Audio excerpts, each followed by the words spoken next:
लगेगा या नहीं, लोग मुझ पर हंसेंगे तो नहीं, तो उसका हाथ कांप जाएगा और निशाना चूकना तय है। आज तुम्हारी हालत उसी कांपते हुए धनुषा जैसी है। तुम काम शुरू करने से पहले ही उसके परिणाम के बारे में सोचकर अपनी सारी ऊर्जा खत्म कर देते हो। ओवर थिंकिंग, चिंता, डर, ये सब आसक्ति के ही बच्चे हैं। बड़े विद्वानों के सामने क्या बोलूंगा? अगर लोगों ने मुझे पसंद नहीं किया तो? लेकिन उन्होंने ऐसा नहीं किया। उन्होंने अपना ध्यान सिर्फ एक चीज पर लगाया, भारत का संदेश, वेदांत का सत्य, जो वो दुनिया को देना चाहते थे। उन्होंने अपने कर्म पर 100% ध्यान दिया। नतीजा इतिहास बन गया। उनके पहले कुछ शब्दों, सिस्टर्स एंड ब्रदर्स ऑफ शक्ति, तुम एक शांत, स्थिर और शक्तिशाली इंसान बन जाते हो। तो अगली बार जब कोई काम करो तो खुद से पूछो, क्या मेरा ध्यान काम पर है या उसके फल पर? और धीरे धीरे अपने ध्यान को वापस प्रक्रिया पर लाना सीखो।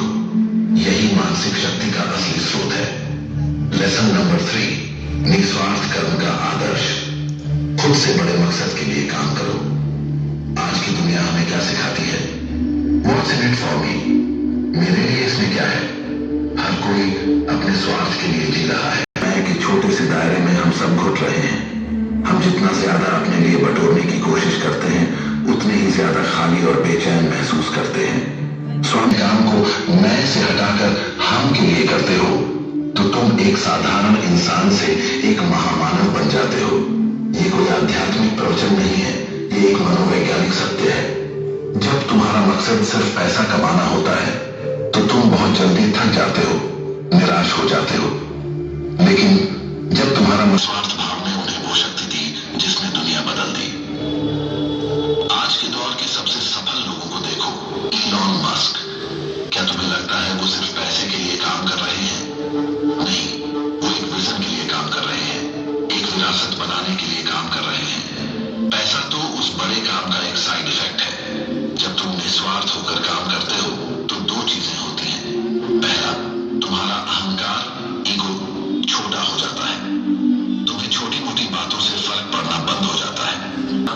तुम्हें ब्रह्मांड की ऊर्जा का सहारा मिलता है। जब तुम दूसरों की मदद करने के इरादे से काम करते हो तो लोग तुमसे जुड़ना चाहते हैं, तुम्हारी मदद करना चाहते हैं। तुम अभी बेरोजगार हो या अपनी नौकरी से नफरत करते हो, तुम सोचते हो मैं इसमें योगदान दे रहे हो, ये सोचो कि तुम्हारे काम से किसी ग्राहक की जिंदगी आसान हो रही है।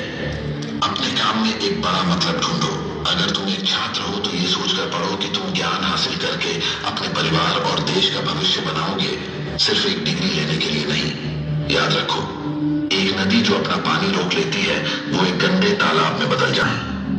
लेसन नंबर 4, हर काम पवित्र है। तुम क्या करते हो ये मायने नहीं रखता, तुम कैसे करते हो ये मायने रखता है। हमारे समाज ने हमारे दिमाग में एक बहुत बड़ा जहर भर दिया है। ये काम बड़ा है और वो काम छोटा है। डॉक्टर, इंजीनियर का काम बड़ा है और एक सफाई कर्मचारी जो अपने काम को पूजा समझकर करता है और अपनी गली को मंदिर की तरह साफ रखता है, वो सीईओ से कहीं ज्यादा सम्मानित है जो धोखाधड़ी करके अपनी कंपनी चलाता है। तुम्हारा काम तुम रहो। अगर तुम एक छात्र हो तो सिर्फ पास होने के लिए मत पढ़ो, उस विषय के मास्टर बनने के लिए पढ़ो। इंजीनियर्स कहा जाता है और लोग उनका बहुत सम्मान हो जाए। याद रखना, स्वामी विवेकानंद ने कहा था, The world is a great gymnasium where we come to make ourselves strong.